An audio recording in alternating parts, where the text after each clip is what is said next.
नमस्कार, आप देख रहे हैं 4 PM और मैं हूं आपके साथ सिमरन। क्या राहुल गांधी की मोदी को लेके एक और बात सच साबित हो गई है? क्या बीजेपी और आरएसएस ने भी अब मान लिया है कि प्रधानमंत्री मोदी कॉम्प्रोमाइज्ड हैं? कहते हैं कि दिल के फफूले जल उठे सीने के दाग से इस घर को आग लग गई घर के चिराग से।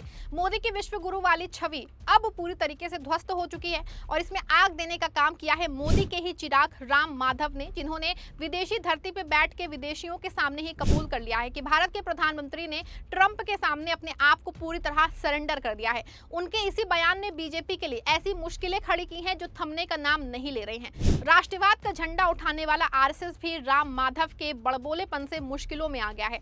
माधव के माफी मांगने के बावजूद भी विपक्ष ने इसे बड़ा मुद्दा बना रहा है और अब राहुल गांधी ने भी मोदी, बीजेपी और संघ पे बड़ा हमला बोल के इस आग में घी डालने का काम किया है। राहुल गांधी ने आरएसएस को राष्ट्रीय सरेंडर संघ का नाम देते हुए बीजेपी पे ऐसा हमला बोला है कि बीजेपी वालों को इसका कोई तोड़ नहीं मिल रहा है। तो राहुल गांधी ने बीजेपी आरएसएस की विचारधारा पे हमला बोलते हुए क्या कुछ कहा है और कैसे राम माधव का बयान बीजेपी के लिए गले की हड्डी बन गया है, सब कुछ आपको अपनी इस रिपोर्ट में बताएंगे। आप सबके भरोसे से हमने हमेशा मजबूत और सच्ची पत्रकारिता की है। चैनल को आप सबने सब्सक्राइब तो कर ही रखा है, हमारे चैनल को ज्वाइन भी कीजिए।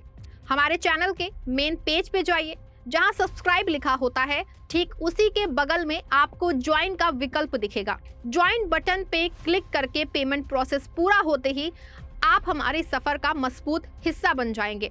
शुक्रवार के दिन जिस वक्त प्रधानमंत्री मोदी पश्चिम बंगाल में हुगली नदी फोटोशूट करवाने पहुंचे थे, उसी वक्त उनके पुराने संघी साथी राम माधव ने ऐसा बयान दिया कि प्रधानमंत्री मोदी की विश्वगुरु वाली छवि की पूरी लुटिया डूब गई। अब देखिए, आपने राम माधव का वार्म सुना होगा। आपको यहाँ बता दें कि राम माधव को प्रधानमंत्री मोदी के सबसे भरोसेमंद रणनीतिकारों और आउटरीच मैन के रूप में जाना जाता है। 2014 में जब नरेंद्र मोदी सत्ता में आए तब राम माधव राष्ट्रीय स्वयंसेवक संघ से भाजपा में भेजे गए और प्रधानमंत्री के सबसे चहेते लोगों में शामिल हो गए। लेकिन अब इसी चहेते ने विदेश धरती पे बैठे बैठे विश्वगुरु प्रधानमंत्री का ढोल फाड़ दिया है। दरअसल राष्ट्रीय स्वयंसेवक संघ के वरिष्ठ नेता और भाजपा के पूर्व राष्ट्रीय महासचिव राम माधव अमेरिका की राजधानी वॉशिंगटन डीसी में हडसन इंस्टीट्यूट द्वारा आयोजित न्यू इंडिया कॉन्फ्रेंस में एक पैनल चर्चा में शामिल हुए थे, जहां उन्होंने कहा कि हमने ईरान से तेल खरीदना बंद कर दिया। विपक्ष की भारी आलोचना के बावजूद हमने रूस से तेल खरीदना बंद कर दिया। हम बिना कुछ कहे 50% टैरिफ पे भी सहमत हो गए। हमने तो नई जो है ट्रेड डील में 18% टैरिफ भी मान लिया, जो पहले से बहुत ज्यादा है।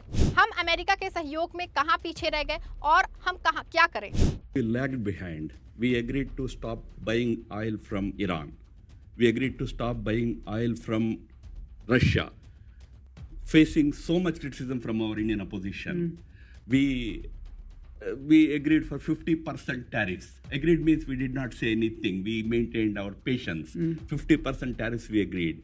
Today, in the new trade deal also, we agreed for 18% tariffs, higher than what it used to be. I mean, average tariff. So, where is India lagging behind in that? What are those issues that where India is not doing enough? अब देखिए, राम माधव का ये बयान न केवल भाजपा सरकार के लिए शर्मनाक साबित हुआ, बल्कि उसने भी उजागर किया है कि भारत ने अमेरिकी राष्ट्रपति डोनाल्ड ट्रंप की मांगों के आगे घुटने टेक दिए हैं। इससे ईरान और रूस से तेल आयात रोका और ट्रंप के 50% शुरुआती टैरिफ को स्वीकार किया। अब देखिए, राम माधव का जैसे ही ये बयान सोशल मीडिया पे वायरल हुआ, मुख्य विपक्षी दल कांग्रेस पूरी तरीके से एक्टिव हो गई है। राहुल गांधी ने बड़ा हमला बोलते हुए एक्स पे लिखा कि राष्ट्रीय आत्मसमर्पण संघ नागपुर में फर्जी राष्ट्रवाद, अमेरिका में घोर चाटुकारिता। राम माधव ने संघ का असली चेहरा उजागर कर दिया। वहीं कांग्रेस ने सोशल मीडिया प्लेटफॉर्म एक्स पे लिखा कि नरेंद्र की सरेंडर नीति यहां पूरी तरह उजागर हो गई। भाजपा और आरएसएस के नेता राम माधव मोदी सरकार की तुष्टीकरण नीति को जायज ठहरा रहे हैं और विश्वगुरु की विनाशकारी विदेश नीति को बेनकाब कर रहे हैं। कभी कांग्रेस के गुलाम थे, अब आरएसएस अमेरिकियों का गुलाम बनना चाहता है। कांग्रेस के वरिष्ठ नेता केसी वेणुगोपाल ने एक्स पे पोस्ट करते हुए कहा, एक वरिष्ठ आरएसएस नेता ने खुल के स्वीकार किया कि पीएम मोदी वॉशिंगटन की धुन पे नाच रहे हैं। एक समय था जब अमेरिका का 7वां बड़ा बेड़ा बंगाल की खाड़ी में था, तब भी भारत नहीं झुका और आज एक समझौता परस्त प्रधानमंत्री ने भारत की संप्रभुता अमेरिका को सौंप दी। अमेरिका में राम माधव का बयान आरएसएस और बीजेपी को महंगा पड़ने जा रहा है। इस बयान को लेकर कांग्रेस समेत पूरा विपक्ष हमलावर है, लेकिन नेता विपक्ष राहुल गांधी ने आरएसएस को राष्ट्रीय सरेंडर संघ घोषित कर दिया है। लेकिन सबसे बड़ा सवाल है कि राष्ट्रवाद का झंडा उठाने वाला आरएसएस राम माधव के इस बड़बोलेपन वाले बयान से कैसे उभरेगा। हालांकि बयान को लेकर राम माधव ने माफी मांग ली है, लेकिन ये विवाद उनके माफीनामे से खत्म नहीं हुआ है। अब देखिए, जैसे ही राम माधव का ये बयान सोशल मीडिया पे वायरल हुआ है तो बीजेपी में हड़कंप मच गया है, जिसके बाद राम माधव ने खुद असली संघी का प्रमाण देते हुए सार्वजनिक माफी मांगी। उन्होंने लिखा कि मैंने जो कहा था वो गलत था, भारत ने रूस से तेल खरीदना बंद करने की कोई बात नहीं मानी। साथ ही भारत ने 50% टैरिफ लगाए जाने का भी जोरदार विरोध किया। मैं सिर्फ दूसरे पैनलिस्ट को जवाब देने की कोशिश कर रहा था, लेकिन मेरी बात तथाकथात्मक रूप से गलत थी, इसके लिए मैं माफी मांगता हूँ। अब देखिए, राम माधव ने जो बातें वॉशिंगटन में कही, ये वो सारी बातें हैं जिन्हें विपक्ष जोर शोर से उठाती रहती है। कांग्रेस इसी को लेकर प्रधानमंत्री मोदी को कॉम्प्रोमाइज्ड पीएम बोलती रहती है। खुद राहुल गांधी कितने मौकों पे मोदी को कॉम्प्रोमाइज्ड बयां चुकी हैं। लेकिन दोस्तों, भाजपा और उनके नेता मोदी को दुनिया का सबसे बड़ा नेता बताते थकते नहीं हैं।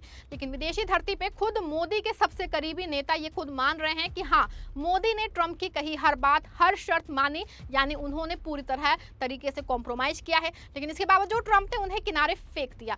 सोचिए, राम माधव को आरएसएस में विदेश मामलों पे बोलने के लिए सबसे योग्य व्यक्ति माना जाता है। उनकी हालिया पुस्तक को आरएसएस के विश्व नजरिए के सबसे ताजा अभिव्यक्ति माना जाता है। इससे भारत ने अपनी संप्रभुता गिरवी रख दी कि नैरेटिव को वो विश्वसनीयता मिली जो किसी भी विपक्षी आरोपों से संभव नहीं थी। अब देखिए, पूरा मामला सिर्फ एक गलत बयान तक सीमित नहीं रह गया है, बल्कि इसने उस बड़ी सच्चाई को और इशारा किया है जो अब तक सत्ता पक्ष लगातार नकारता रहा।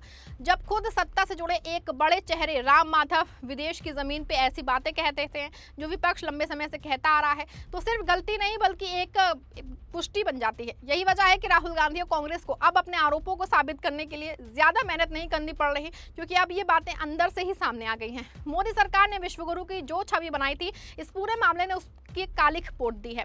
सवाल यही नहीं है कि भारत ने जो है कि दुनिया के दबाव में क्या फैसले लिया, बल्कि ये है कि क्या ये फैसले मजबूती दिखाते हैं या कमजोरी दिखाते हैं। जब विदेश में बैठ के भारत के झुकने की बात कही जाती है तो देश की छवि पे असर पड़ता है और लोगों के मन में सवाल उठते हैं। सोचिए, बीजेपी राहुल गांधी को बदनाम करती थी कि वो विदेशी धरती पे जाके भारत की बुराई करते हैं।